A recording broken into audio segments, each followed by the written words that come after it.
have a radical theory that if everybody took a line for a walk every day, our world could be a better place.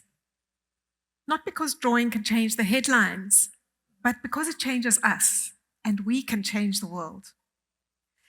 I know it sounds almost ridiculous to suggest that the simple act of drawing could possibly make a difference, especially when there's so much pain, division, and uncertainty.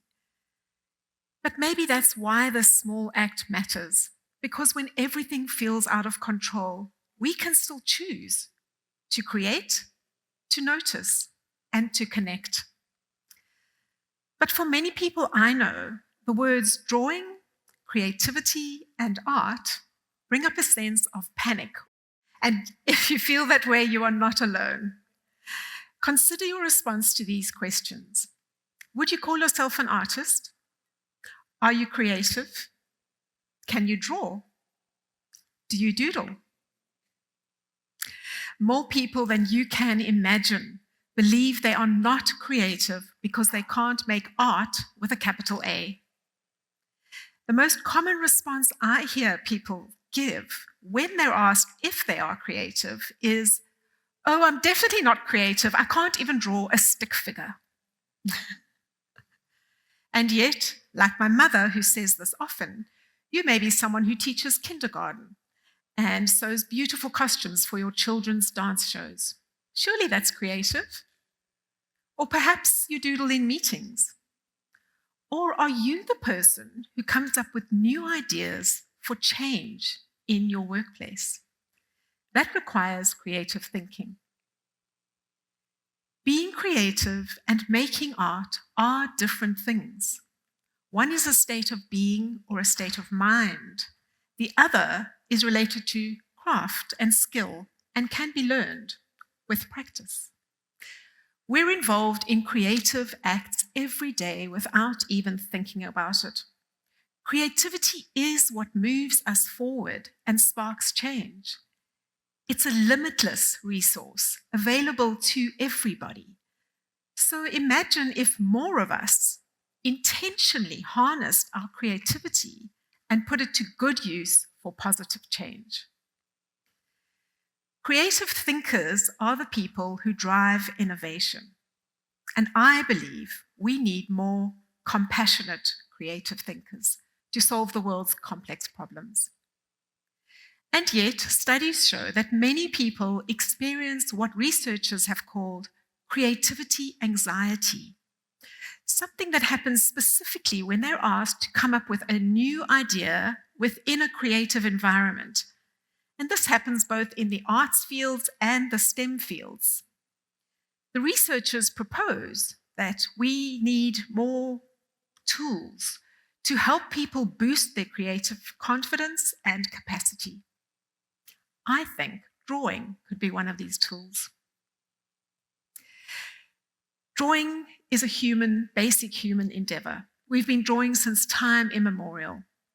The oldest drawing by humans to date has been found on a rock in South Africa and is thought to be 73,000 years old. Drawing is often the first form of visual expression that we discover as children. Didn't you draw on the walls in your home with crayons when you found them as a toddler? I did.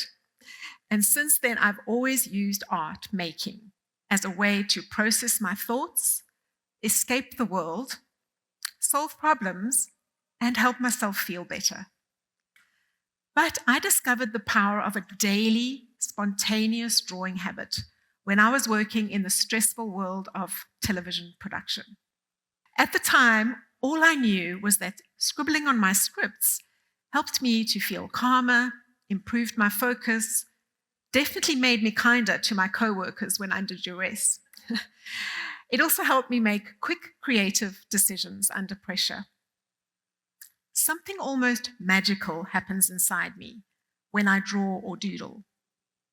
And if you ask artists why they make art, some will say to change the world, and many will say because it makes me feel better. And science now shows what artists have always known. Making art decreases stress, sparks joy, changes our mood, and helps us to connect more deeply with ourselves and others. Specifically, doodling and spontaneous or free drawing has been shown to improve memory, focus, and problem-solving skills, whilst drawing itself can release feel-good hormones like serotonin and endorphins that foster more empathy and an open frame of mind. So, if drawing is so good for us, why don't more of us do it? Maybe we think we need to be good at it, or perfect, or take lessons. Or perhaps we've been led to believe that making art and being creative is only about performance, talent, and perfection, and it's something that only the talented few get to do. But maybe sometime in our childhood we were also told we are not good enough at drawing, and we believed it. Perfectionism holds us back from trying new things and impacts others. Many women I work with tell me how much calmer they feel after they've done a little doodle or an imperfect drawing. And some report that if they don't get their daily dose of art making, their loved ones notice it. When one person finds calm through the act of making art, that calm radiates outwards to family, to community. Making art doesn't just change the maker, it heals the space around us. And if we recognize this and make a habit of being creative daily, we will show up differently as parents, partners, friends, leaders, change makers, and creative thinkers. A regular drawing practice has been proven to have the power to expand our understanding of what's possible, keep us curious, and open our hearts and minds to new perspectives. When one of my workshop participants discovered that the daily process of putting pen to paper without the expectation of a specific outcome is a meditative and mostly soothing practice for her, she realized she didn't have to make perfect drawings to be able to draw. In her words, she told me, "I have for years wanted to draw every day, but was so outcome-driven that literally years went by without me making a single line. This process has made me realize that to ditch the goal of making beautiful drawings is sometimes the wiser course of action."